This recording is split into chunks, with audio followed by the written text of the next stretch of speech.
Good afternoon and welcome. I'm Marianne Horn with the Community Outreach Team at MetroPlan Orlando, and I will be your host for this Planning for 2045 webinar. Thank you for attending our webinar to discuss the Metropolitan Transportation Plan, our 25-year vision for the region. It looks like we have about 25 people here now, and that's great. Normally, before the adoption of our 25-year plan, we are out in the community talking face-to-face with Central Floridians about transportation. But this year, things are different, and we must reach out to you virtually. What hasn't changed is our commitment to making sure you know what the 2045 plan offers and that you are up to date on our planning efforts. Today's recording will be available on our MetroPlan Orlando YouTube channel after we're finished with the webinar. You will find links to the YouTube live stream in the chat box located at the bottom of your Zoom screen. Please feel free to share those with family, friends, business networks, so that they too can understand more about the 2045 plan. We do want to hear from you during this webinar. There are a few ways that you can participate. You can use the Q&A button on your toolbar to ask questions throughout the program. We will answer as many questions as possible during our Q&A session later in the agenda. You will be able to see other questions that are being asked by people attending, and you will be able to upvote them by clicking on the little thumbs up icon. If perhaps you are interested in the same type of question that someone else has asked, instead of asking it again, you can simply give it a thumbs up and that will move it up in the list. We'll have question and answer near the end of the program, and if we can't get to everyone, we will let you know how to contact us so we can keep the conversation going. We have an informative program for you. Our presenters today will be Ms. Cynthia Lambert, MetroPlan Orlando's Public Information Manager, and Mr. Alex Trauger, who is our Senior Planner and Project Manager. They will give you an overview of the 2045 plan, and they'll talk about what we can see ahead for Central Florida transportation. They'll also talk about how we are preparing for the future, including the parts that we can't quite imagine yet. And remember, you can press the Q&A button on your toolbar, start typing in your questions as they come up during the presentation, but we will be answering those at the end. So I'm going to hand it over to Cynthia. Thank you. Thanks, Marianne. So thank you, everyone, for taking the time out of your evening to join us. I see people are still streaming in, so this is a good thing. For those of you who aren't familiar with MetroPlan Orlando, we thought we would just start out with a little bit of information about who we are and what in the world we have to do with transportation. So we are what you call a Metropolitan Planning Organization, or MPO for short. And organizations like ours are tasked in federal law with long-range transportation planning. So our organization covers 3 counties in Central Florida. We cover Orange, Osceola, and Seminole. And so our job is to provide that long-term vision for transportation, how it's going to grow and evolve over the next couple of decades. And that's what we're going to be talking about a little bit later in our program.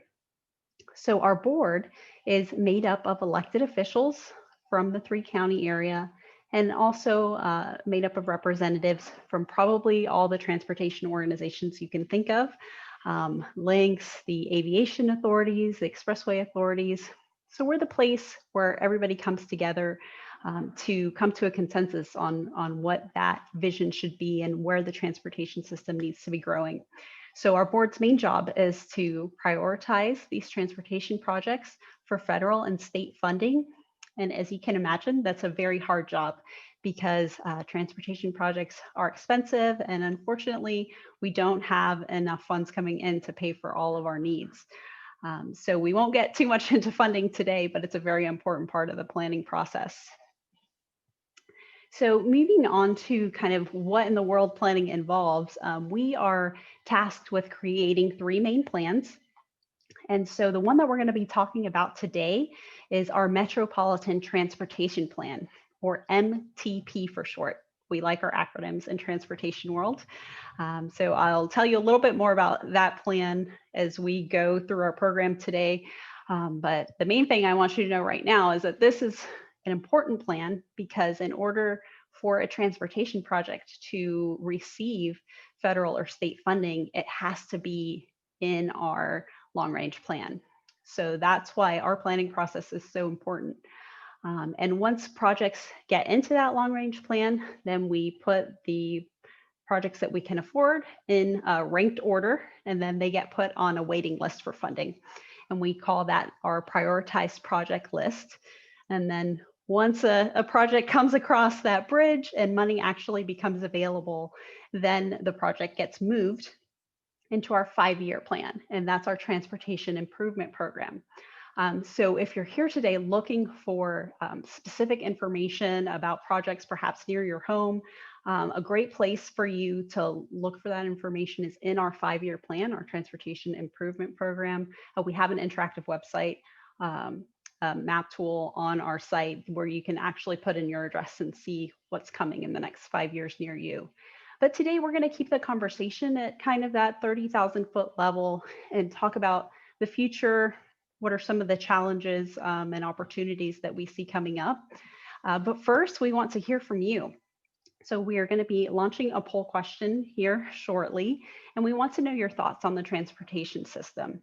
So let us know, and as you answer this question, we want you to think about the entire transportation system. So all types of travel, including car, cycling, walking, paratransit, bus, train, any way that a Central Floridian can get from point A to point B.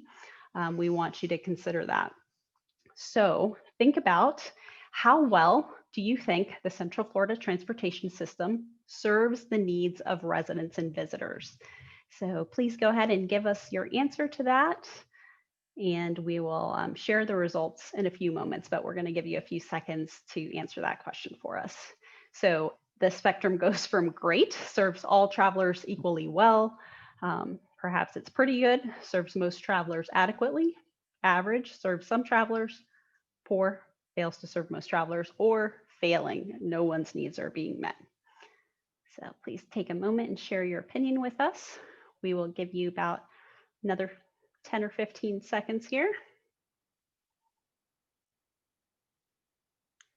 See, the results are still trickling in.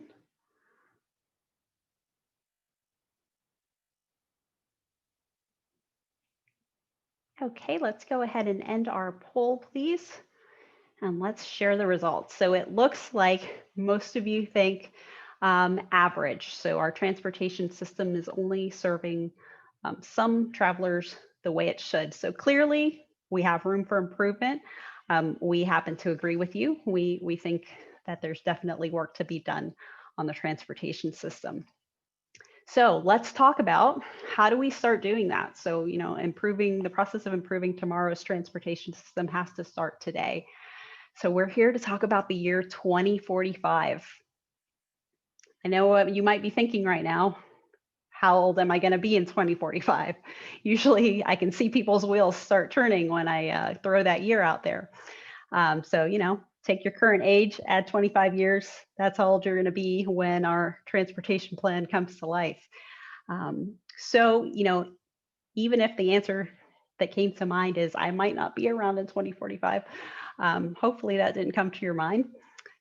But, it's important for us to plan for future generations, for our kids and our grandkids, because if we don't start planning now, change on the transportation system is never going to happen. It's a slow process. So we have to start right now. So that's what we're doing today. We're in the process of creating our 2045 plan, and we want our plan to accomplish a lot of things. So we're going to go through and talk about some of the challenges and the opportunities that we face in planning this far into the future. So the first thing that we want our plan to accomplish is planning for everyone. Whether you are very young or very old or somewhere in between, the transportation system needs to work for you, regardless of ability. And so when we're planning for a system that serves everyone, or trying to, one of the big challenges is that our population here in Central Florida is continuing to grow. We have about 2.2 million people that live in our 3-county area right now. By the year 2045, we're expecting a 46% increase. That's about 1 million more people added to our current population here in Central Florida. And of course, Central Florida is a wonderful place to live, to raise a family. But in addition to the people who live here, we have a lot of people who like to come and visit and make memories here. And our visitorship numbers have been amazing in the past couple of decades. We've seen a 76% increase in our visitorship. In 2018, 75 million people came to Central Florida that year. And we know that right now the pandemic has very severely impacted the tourism industry. But long term, over the course of the next couple of decades, we certainly see tourism industry rebounding and those visitors coming back to Central Florida. So long term, we need to plan for both our residents and our visitors. And of course, if we have more people will need more things. And so we're expecting an increase in freight as well. Those Amazon delivery trucks need to be able to get around efficiently to make those deliveries on time. So we know that we live in a wonderful world-class community, but the big question is, how do we build a world-class transportation system to match? And in a lot of places in our 3-county area, we know that we can't widen roads anymore, right? We're running out of space. And so we have to make efficient use of the space that we have right now on the transportation system to make sure that, we are accommodating people of all ages and abilities. So focusing solely on roads doesn't work. It's not just about moving cars, it's about moving people. And so we want our 2045 plan to be able to provide options to people for how they get around. Maybe you don't want to drive, maybe you want to use another form of transportation. We want you to be able to get from point A to point B using whatever option you choose. And so this graphic is really interesting because it shows you how different modes of transportation make use of the same space. And so what you see here is a 1 lane of traffic and how many people can move in that same physical space, depending on how they're getting around. So if you're in a car, we can move 600 to 1,600 people per hour in 1 lane of traffic. If all those people are on bicycles, we can move about 7,500 people in 1 lane of traffic. If they're all on foot, walking, about 9,000 people per hour can fit in that space. And if they're on a bus or a train, we can move anywhere from 10,000 to 25,000 people per hour in that same amount of space. So we know that, public transportation plays a key role in helping us make efficient use of the space that we have. But really, a balanced transportation system would have all these modes, and all these modes would connect to each other seamlessly. So we have to share the space that we have among many users. Let's talk a little bit about congestion. This may be something that you think about when you think about transportation. So what is it exactly that causes congestion? Think about how you usually get to work. Do you drive to work alone? Most of us do. So when you're sitting there, one person in one car, and you're not going anywhere, right? You're stuck on the highway, not moving very fast. We're not stuck in congestion. We actually are the congestion. So as our region continues to grow, we really don't see that congestion going away. So what our 2045 plan is going to be focusing on is instead of trying to remove congestion, which we don't think is realistic, what we're focusing on is trying to make sure that your travel time is more reliable so that your trip to work is going to be 20 minutes every day, no matter what the day of the week is. Because this is something that causes a lot of frustration for drivers. If it takes you 20 minutes one day and 45 minutes the next day, you can't plan your life out. So one of our goals is to try to improve the reliability of our transportation system to minimize that driver frustration. When we're talking about getting people to work, this is something really important for transportation to do. We have to help people get to work. So if you think about some of the people that you may depend on every day, maybe it's the person who cares for your child, or the cashier at the grocery store, or the restaurant worker, the home health aide who cares for your parent. This pandemic has really taught us the true meaning of what it means to be an essential worker. A lot of the people that we depend on every day depend on public transportation, but they're working hard to make just to pay their bills, to make ends meet. And the United Way puts out a really powerful report called the ALICE report. It stands for Asset Limited, Income Constrained. And what that report tells us is that about half of families in Central Florida are employed, but they are still struggling to pay for their basic needs. This was, of course, a report that came out pre-pandemic. I'm sure right now that number is much, much higher. And so to plan for these families to have affordable access, not only to their jobs, but to things like education, healthcare, grocery stores, often we need to improve the quality of our public transportation system. And to make that transit service effective, we have to make sure that it's frequent, that it's reliable, it's convenient, and that it goes to a lot of places and gets people where they need to go. And of course, we cannot talk about transportation without talking about safety. No matter how we get around, the most important thing is that you can get around safely. We never leave our homes thinking that we're gonna die in a traffic crash or get hurt. And yet it happens every single day. So I want to share some very eye-opening statistics with you. In the past 5 years, that we have data for, 1,382 people died on Central Florida roads. And if you want to think about how many people that is, try to wrap your head around it. If you've ever been to the Walt Disney Theater at the Dr. Phillips Center, 1,382 is about half the capacity of that giant auditorium. And about 1 in 4 of these deaths occurred to someone who was walking or biking. So this is completely unacceptable. We have to make this better. And when we look at the number of people that got injured on our roads in the same time period, it's staggering.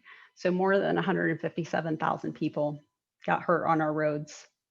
That is more than the entire cities of Apopka, St. Cloud, and Altamont Springs combined, with about 12,000 people to spare. So if we want to eliminate these traffic deaths and injuries, we're gonna have to refine our perceptions of what safety is, and we're going to really have to tackle the issue from a lot of different angles, because there's no easy fix, unfortunately. Traditionally in the transportation industry, engineers have looked at how do we move cars really fast, no matter what the environment is or the type of road. But that's changing. And that is, of course, in the name of safety. We have to look at a lot of different things, including speeds. We know that slowing things down makes things truly safer, but are we willing to accept the trade-offs? It might take just a little bit longer to get to where you need to go. So are we willing as a society to accept this little bit more travel time in the name of making things safer? Are you willing personally to accept this? It's good food for thought. And of course, we can't talk about a 2045 plan without talking about technology. So the challenging thing with technology is that we have no idea what kind of technology is going to be out there in the year 2045. It probably hasn't even been thought of yet. So what we have to do is make sure that our plan is flexible enough to accept whatever kind of technology is going to be out there. So how do we plan for this unknown? Well, we know that things will definitely change, so we can count on that. but we can do some things on the infrastructure side of transportation, so we can prep our roads to be able to talk to vehicles and cell phones and other moving things. And we can also work on the human side of things. We can make sure that the people who service all our transportation equipment are up to date on all this changing technology and keeping up with these trends so that we can make our system smarter and more adaptable. And so we know technology can help us address a lot of things. We're hoping it's going to help us make a big dent in that safety issue, but we know it's not going to solve every transportation issue that we have. So we still have to keep working in all these other areas as well. So now that we've talked about some of these challenges and opportunities in planning, I'm going to turn it over to Alex Trotter, and Alex is going to go over the technical aspects of the plan and how we actually put this plan together. So Alex, go ahead and take it away. Great, thanks, Cynthia. So we kicked off the 2045 plan about 18 months ago when we began working with the Florida Department of Transportation and our local government partners on developing long-range population and employment forecasts for the regional planning model. This data development process also included the preparation of an existing conditions analysis and an area profile. So with that, in knowing our trend and in current conditions, we began working with our 2045 plan working group, our board of directors, our advisory committees on establishing regional transportation goals and objectives for the 2045 plan. Currently, we are working on step 3, which is a holistic multimodal assessment of regional transportation needs. This step is a crucial step, a key step. It identifies opportunities and solutions. It screens them environmentally and also based on health impacts, and prioritizes projects based on regional need, but also on potential impact. Our final product for the 2045 plan is a cost feasible plan. That's a federal requirement and something that will hold us true as we invest in the near term. This cost feasible plan will include policies, programs, and projects, infrastructure, as well as technology to address all state and federal funding requirements. Our board will take action on the 2045 plan at their December 9th meeting later this year. But before we adopt, at every step in this process, there are multiple ways for you, as well as our planning partners, to engage in the planning process now from the comfort of your office or home. So please do follow us and stay tuned for more ways to participate as we advance and discuss next steps. So when we look at the planning approach, I think it's really important to acknowledge the paradigm shift that has occurred in our long-range planning process. Previous plans really evaluated roadway volume to capacity ratios, which basically looked at, as Cynthia mentioned before, how many cars could physically fit at a given road at a given time. This process primarily yielded highway capacity needs and identified roadway widening projects. That was our plan. That was a method. And by virtue of that methodology, we acknowledge that that process did not capture the essence of complete streets and surrounding land use context sensitivity, which we believe is so important as we plan for the future in a more built out and mature environment. But it's a new day. It really is a new planning process. And the 2045 plan is really about providing that diverse set of options to meet changing traveler needs and desires. And to really accomplish this, we are evaluating needs using a comprehensive set of performance indicators to identify those mobility improvement opportunities, which are focused on accomplishing our regional goals and objectives. So, but given the complexity of the regional transportation system and the really unique functionality of each mode of travel, for our needs assessment process, we're using several different approaches. We've talked about this at some of our latest working group meetings, so you can check out more details on that on the MetroPlan Orlando website and our YouTube pages. But these methods account for people walking and cycling, those using mass transit and automobiles. And as Cynthia mentioned earlier on, we're also, and we have to consider the movement of freight, goods, and services as part of our long-range planning process.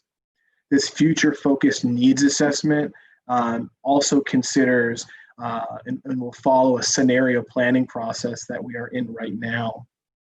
And some may ask, why scenario planning? And scenario planning is ultimately about considering a range of alternative futures that Central Florida may face now through the year 2045, and really attempting to better understand the implications of the future within our regional metropolitan planning process. Traditionally, we've taken existing population and employment trends, kind of those development trends, their rates of growth over the past years, and we forecasted outward, really along that upward trend line. And in past plans, we tended to assume that travel behaviors, patterns, and the destinations that we traveled to were relatively the same. This worked in the past, but this method, we can all acknowledge, will no longer suffice based on technology and societal patterns. The 2045 plan, though, which I think it's so relative given our current circumstances, is really about trying to better understand those changes, those risks, those disruptions that we may be facing and are facing, how that will impact our plan, supply and demand, and how we need to think about investment and strategies going back to accomplishing those goals and objectives. For the alternative futures, we're considering traditional trends as we have in the past, and this really looks at a future and implies the continuation of pre-COVID-19, kind of our historic patterns. Our second alternative is tech transformations. And this scenario is our region really taking advantage of and really embracing available and yet to be had transportation innovations, and what that can mean and how that will relate to other key drivers. We also have a third scenario, which is climate consequences. And this is actually our high growth scenario, high growth, high density scenario. And a lot of that growth and density is driven by in-migration patterns that's caused by climate change, sea level rise, and other natural phenomenon. But that will allow us to grow more in line with the trend, but more dense and intense along our key corridors and activity centers. We also have our fourth scenario, which is so relevant, so timely, disruption dilemmas. And this scenario really explores the shifts, the declines, and really slower growth rates. So this is, a not so optimistic future, but it really helps us provide a full range of alternatives within our scenario planning process. Because, really at the end of the day, this is a long range transportation plan, going back to the cost feasible element. But we need to come up with strategies and priority projects like we always have. But I think the real key difference here is we are taking a much more far-sighted look at which strategies are going to be most successful, really over the full range of alternative futures. So we are prepared for some of the risks and uncertainties that we face, really no matter what the future has in store for us.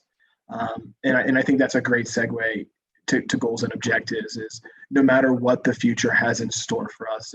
And that's what these goals really are. And the 2045 plan is guided by these 5 overarching goals. And together they really advance our board's vision for a regional transportation system that safely and efficiently moves people and goods through a variety of options that supports the region's vitality. That's our board's vision. But these goals really provide a compass to guide the direction and really focus every other element of the metropolitan planning process, from existing conditions to scenario planning to performance management. These goals are, in their subsequent objectives, are what's most important.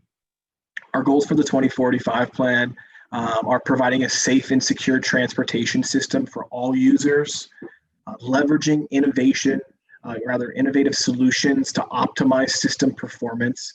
That's our reliability and performance goal. Enhancing communities and lives through improved access to opportunities, access and connectivity. Protecting and preserving our region's public health and environmentally sensitive areas, health and environment. And last but very not least, supporting economic prosperity through strategic transportation investment, whether that's direct, indirect investment. We know the transportation system is a means to an end. It is the economy in motion. we see that in the data, and we want to make sure that we're supporting that through our multimodal investment. Each of these broad goal areas really includes a comprehensive set of measurable objectives. I could spend another hour talking about those today, but for more information really about this critical element of the long-range planning process, do check out our website, the 2045 plan section, for technical documents for review. You can see this along with some of the other documents that I mentioned earlier on. But before we do that, before you check that out, we do have another polling question for you. Cynthia? Thanks, Alex. So now that Alex has talked a little bit about what some of these goal areas are, we want to hear from you. What do you think is the most important goal for you personally? So we know that all these things are important, but please let us know what's most important to you. So just to give you a reminder of what those areas are: safety and security. So this is a transportation system that reduces the frequency of crashes and injuries, fatalities. Reliability and performance is the next goal. So a system that provides reliable travel times and uses technology to improve how the system operates. Access and connectivity, a transportation system that lets people connect to all the places that they need to go. Health and environment, a transportation system that will support public health and preserve our natural environment. And then investment and economy, a system that supports the region's economy through well-maintained infrastructure. So we'll give you a few more seconds to think about that and to let us know what is most important to you. I'll give you about maybe 10 more seconds to think about this one and let us know what you think. And we know it's a hard question.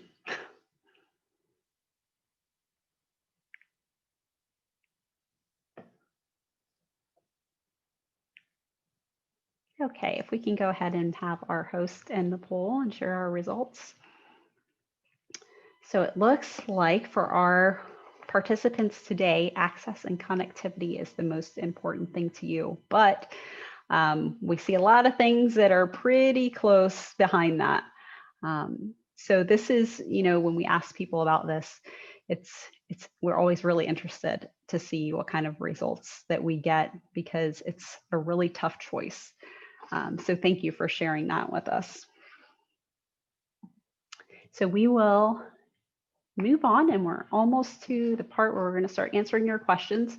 But first, we want to let you know that there's going to be more opportunity to share your opinions. So tomorrow, you will be receiving from us an email with a link to a survey, and we would beg you to please take the 5 minutes and fill that survey out.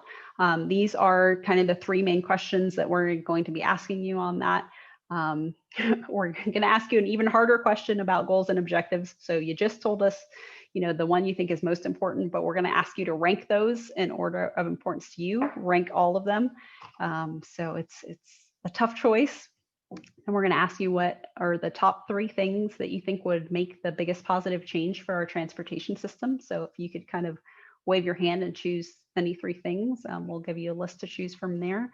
And then we want to hear about what your vision for the future is for the transportation system. So that email will be coming again from us tomorrow, and we would appreciate you filling that out for us. If you feel like an amateur transportation planner now and you want to continue your education, there are some more opportunities for you to learn more. Next week, we are going to have a webinar on health and environment.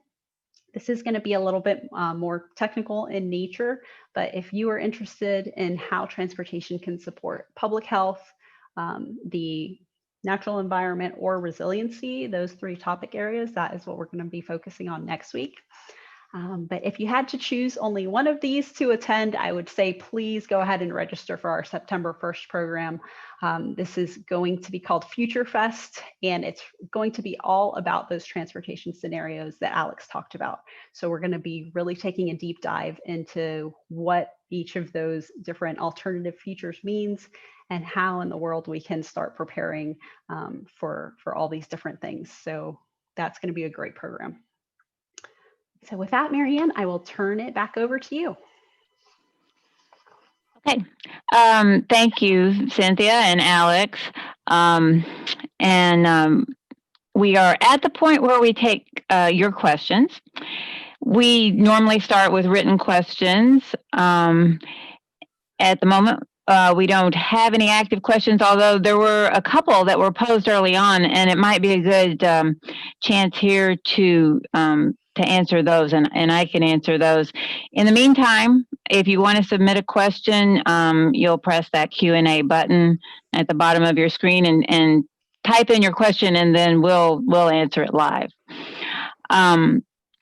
So one of the questions that was asked early on in the program was, will these slides be available to look at, because it is a lot to take in, and we understand that. And I want to remind you that, yes, they will be available, and as well as Cynthia and Alex's presentation will be on our YouTube channel. And we have put the link to the live stream in our chat box, but our MetroPlan Orlando YouTube channel will be, you will be able to watch this and look at those slides in the background and remember what we said about them. So with that, I do see a few questions coming in.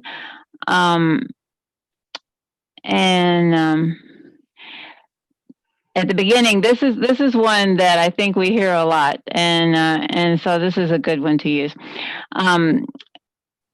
25 years is a long time, and we don't know what the future will hold for technology. So this questioner wants to know, are automated vehicle shuttle routes being kept in mind and planned for with the technology available?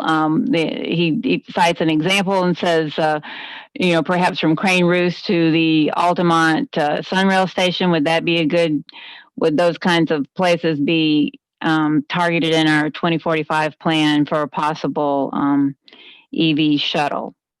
So, Cynthia, Alex?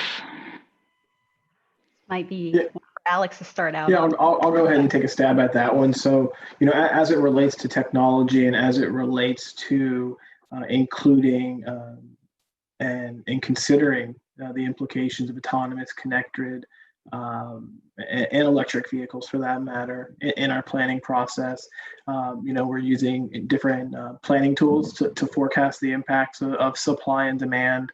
We're looking at the impacts of land use, kind of the indirect implications of those types of technologies. How will that change travel pattern, housing and employment choices, things of that nature. So we're looking at that technically from the supply and demand side. As it relates specifically to transit shuttles, autonomous transit shuttles, we coordinate directly with Lynx. They are kind of on top of this as it relates for our region, as it relates to autonomous vehicle kind of studies, demonstrations of such. I would point to their work and the work of our systems management operations advisory group, which has a program which funds those types of demonstration, small scale demonstration projects. But I think the future is still to hold. There's demonstrating technologies, and then there's moving people reliably across the service. So I think the plan provides funding for the study of that, but as it relates to those specific projects being in our cost feasible plan, I think that's a discussion and decision for another day. And I'll also add that I think one of the things when it comes to technology projects, like the one that our questioner asked about, is right now we're kind of trying to figure out who owns what in the transportation space. So there are so many different organizations, right, that are coordinating and trying to do this future planning. So we're trying to figure out who should be in charge of what, so that we, efforts aren't being duplicated as we plan for the future, and we can all kind of build on top of each other's investments. So that's going on in the planning world behind the scenes as well. Great. The next question that we have, one of our questioners wants to know, Alex, how can he find out more about the specifics in each of the scenarios that you mentioned in the scenario planning? Great. A couple opportunities, right now, tonight, right after this webinar, you can log on to our YouTube channel and see some of the presentations, both that we've made to our advisory committees. So those are, 10, 15-minute summary presentations. But we've also had longer, more detailed focused presentations about scenario planning, about the implications, about how we will include this activity in our planning process. And that was within our Metropolitan Planning Working Group, the MTP Working Group. I think that was 2 meetings ago. We can follow up with the specific link or meeting that we covered that. But that was an hour plus discussion. But also, as Cynthia mentioned, Future Fest, that's going to be a virtual summit, focused on scenario planning, both framework, parameters, but also outcomes, likely futures. Likely possibilities. So stay tuned for more on that, but there's some you can get more information on now and then more to come in the coming weeks. Thank you. And we have, we're getting several questions that deal with electric vehicles. And so I'm going to combine a couple of these here. We have a questioner who wants to know if the 2045 plan involves changes in infrastructure, what's being done to make us ready for electric vehicles. And then another questioner also asked more specifically if we're getting into things like where and how we will have additional EV charging spots in the future. Right, and for the 2045 plan, as it relates to electric vehicle charging, both for auto as well as for freight vehicles, it's really acknowledged in our scenario planning process as one of those considerations for the future. The plan will not directly be identifying locations for electric vehicle charging. Obviously, along existing limited access facilities are ripe, low-hanging opportunities. But as it relates to kind of the larger scale, the charge that Florida Department of Transportation has in the coming months and year will be to explore that in detail across the entire state highway system. So the 2045 plan will acknowledge the need, absolutely encapsulate the need to follow through with more detailed study, but as it relates to specific locations and investment, not currently. Yeah, and as Alex mentioned, with FDOT's taking a look at electrification, they've recently received funding to specifically put in charging stations. So they, they are looking at that very near term, right? You don't have to wait till 2045 for that. Right. So that is going to be happening here very soon. Okay, thanks.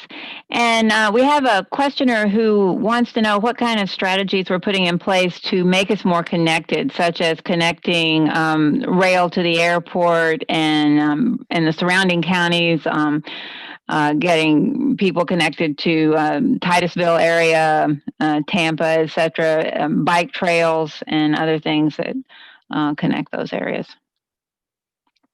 Right. That's so that's a lot of topics in a large area. But what I will say is, that we coordinate with our partners outside of the 3-county area regularly.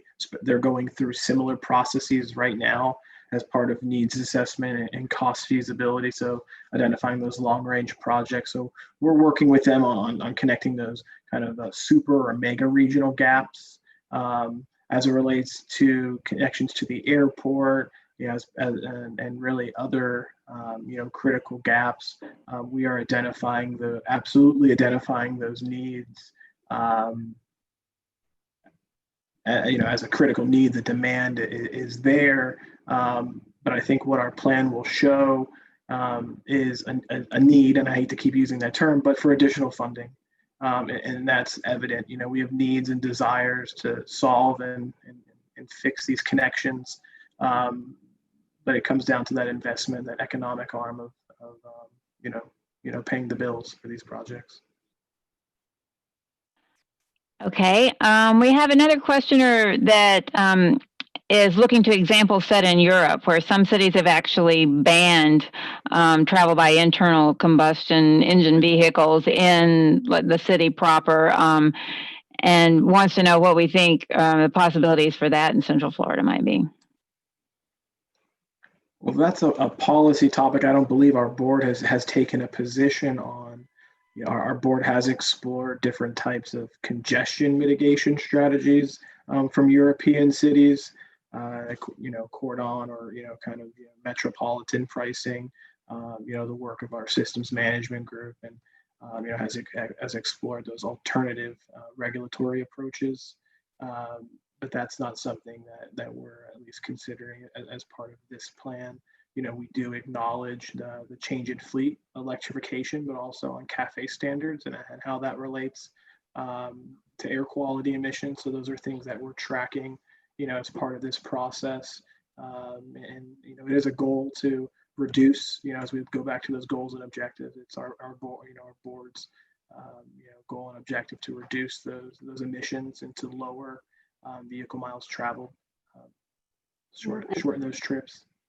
And Alex, I don't know if you agree with this, but I would venture to say that if for something like that to happen here in our area, that would probably be something that would be spearheaded perhaps first by a local government before you would see it kind of go on a regional level.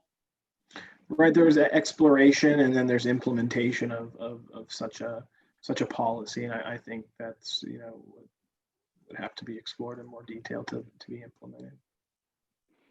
Okay, another questioner in line with all of this says if our transportation is going to change so much in the next few years, why do we continue to invest so heavily in roads?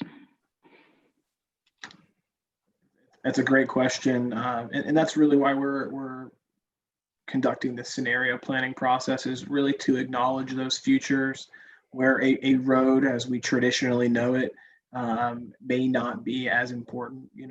There is still going to be a need for these facilities to move people and goods. Vehicle combustion, kind of energy type and amount of people on that vehicle are still going to be a need, required for the future until we get to those flying vehicles, of course. But until then, we still need that infrastructure, those connections to make. But our process does, I think, acknowledge that we can do more with our existing supply, and that kind of goes back to our board's investment in systems management and operations, which is really making the most out of what we have. And we will continue to see that as part of this planning process, as we are a much more built out community as we have in past plans. So we are actually environmentally and in most cases physically constrained on building wider or newer roads. There's too many environmental or community impacts. Obviously, there's going to still be some in the future, but not to the degree that previous plans have showed.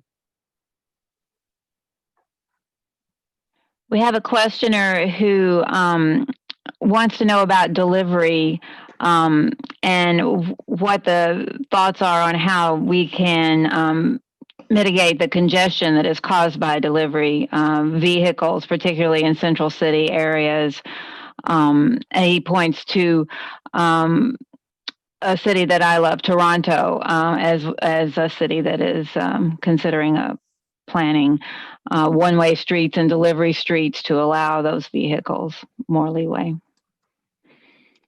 Right. Our organization has, partnered with DOT and other, private entities to look at to demonstrate, different types of, freight operational strategies, whether it's off-peak analysis, kind of get, delivering at different times of the day. There's opportunities for that. This plan will acknowledge those, but a lot of those delivery on street come into local land use and kind of regulatory policies that are outside the purview of our work here. Things that are considered our planning partners are those partners, so it's on the top of mind, but it's a little more granular than our that our regional planning process includes. We have a questioner who wants to know how we are including cycling, and he mentions all types of cycling: regular bicycles, electric ones, scooters. What part are they playing in our 25-year vision for getting people around Central Florida? Right. So it's a board objective to increase, active transportation, as well as to decrease, the physical, the impacts, health impacts of inactivity. So kind of tackling it from two different angles. On the technical side, we have completed really a comprehensive analysis of identifying gaps, as well as identifying a bicycle level of traffic stress. So not just looking at gaps, but where is it comfortable to cycle? So you can start looking at the map to maybe decide to plot a course for yourself and to ride on something that may be less stressful, more comfortable. So we're tackling that from a few different angles, identifying that level of stress, so we can solve for that stress if possible. But also on the pedestrian side, as well as on the recreational trail side, providing those gaps, those safe facilities. And I think a lot of people are really rediscovering their joy of cycling these past few months. And we hope to see that continue. But with the 2045 plan, our kind of aim with that, the bicycling piece of that, is really to encourage more people to get out on their bikes, not just for recreation, but to seriously consider how they can do so in their commutes. Maybe cycling all the way to work isn't feasible, but maybe it could be an important first or last mile connection to transit. So we're looking at it from all different directions. We've got a couple of questions that actually that deal with parking in a couple of different ways. I'm going to try to mesh them together here. One mentions that as people start traveling on these different types of transportation, more of the two-wheel, three-wheel type transportation, there will be different needs for parking. Meanwhile, another questioner observes that if rideshare becomes predominant in the region, as some people predict it will, with more EVs on the road, will that change our needs for parking, and how does the plan look at our parking needs as well as our movement needs? Right. So, and this kind of goes back to scenario planning, and it's something that we can definitely talk in more detail, during on kind of Future Fest. We'll make sure that we speak specifically to this topic, and a lot of it goes to the vehicle ownership model. There's the discussion of rethinking the curb, in curb space management in general, local governments, especially along kind of key economic corridors, things to consider. Those are very localized projects. The 2045 plan looks, especially in the tech transformation scenario, looks at a higher rate. I think it's 70+% of fleet being full level autonomy.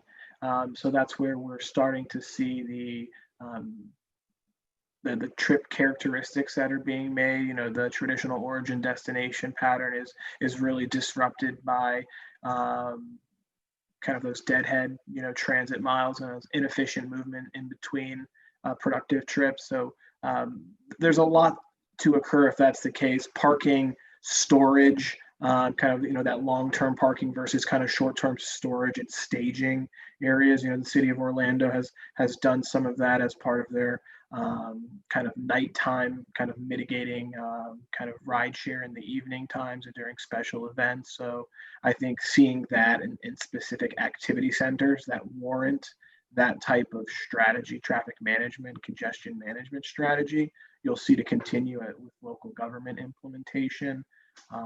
Our plan is going to focus more on the impact of congestion, of reliability, of regional access, based on autonomous and connected vehicles.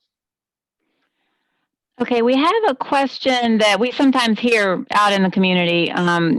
The questioner wants to know how we're going to harness technology to give possibly a mobile application that allows all of our different sources of transportation to be somehow linked so that people can have a seamless trip. Maybe they're taking links for one part of the trip, then Sunrail, then Brightline, and wants to know, is that being addressed in the 25-year plan, that type of technology?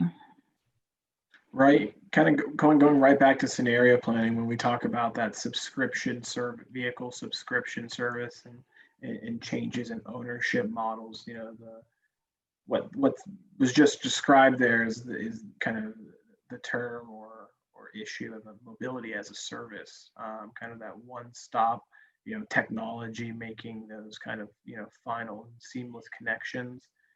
We're acknowledging that, but when we start looking at the trends, even some of the predictive forecasts as it relates to autonomous and connected vehicles, and some of the assumptions that we are making, we're still showing the majority of our alternative futures, 20 to 30% of fleet, at kind of mid-level autonomy.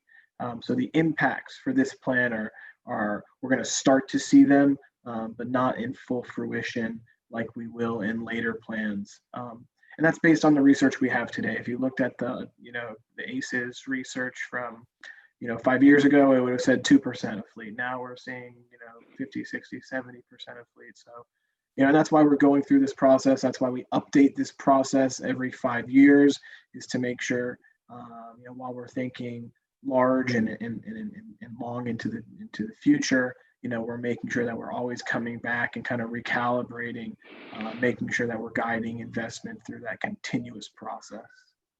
And for those not familiar with the ACES acronym, let me see if I can get this right: automated, connected, electric, and shared. So it's basically a very short way to say all kinds of technology that's going to be happening in transportation world. And I also wanted to mention, as we see our region transition to a world with a lot more of this, moving towards self-driving technology, one of our concerns, is to make sure that people don't get left behind as this shift is happening. So we don't want our underserved folks who live in our community to not be able to take advantage of these types of technologies as well. So as we move towards systems like the questioner asked about, where there's one central location where you can not only plan your trip but pay for your trip as well, no matter what mode you're taking, we're going to have to make sure that that's accessible to folks who maybe do not have the technological advantages. Okay. Questioner asked, will the plan provide best practice recommendations to our individual local governments throughout the region so that the programs can be implemented across the board in Central Florida with the same type of focus? Chris, great question. A few great questions from you. The plan will include strategies, implementation strategies. Our board adopts policies, programs, and projects. But a new addition to this 2045 plan is really that acknowledgement of implementation, and a real more near-term focus, far-sighted but feasible focus. So the plan will include strategies for implementing the goals and objectives, as well as some of the vision networks that are identified, both for transit vision as well as for our bicycle and pedestrian network. Great. We are down to the wire here, and I must tell you that we are not going to be able to answer every single question within our 1 hour format. I'm going to put one more out there because it's a topic that we haven't touched on. Questioner wants to know, will this plan be setting air quality or greenhouse gas reduction goals for the region? We are still finalizing our congestion management process. Our board does have an objective to improve air quality emissions. We track those as part of our annual process, as well as for our systems performance report. Currently, we are in air quality attainment as it relates to national ambient air quality standards. We are tracking our stations and conducting research to look at the implications of non-attainment of having those air quality issues. But our board supports, or at least to my knowledge, has not gone on the record of supporting anything other than the existing federal standard for ozone emissions and other pollutants. Okay. We have reached 6:30, which is the time that we promised to be finished with this webinar.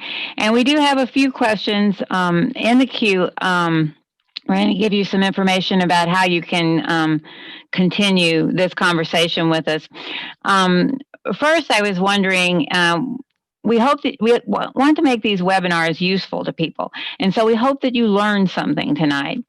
If you did learn something tonight, could you look at the bottom of your Zoom screen there on the tool panel and find that raise hands button? Could you give us a little hand wave if you felt like we had useful information tonight and you learned something?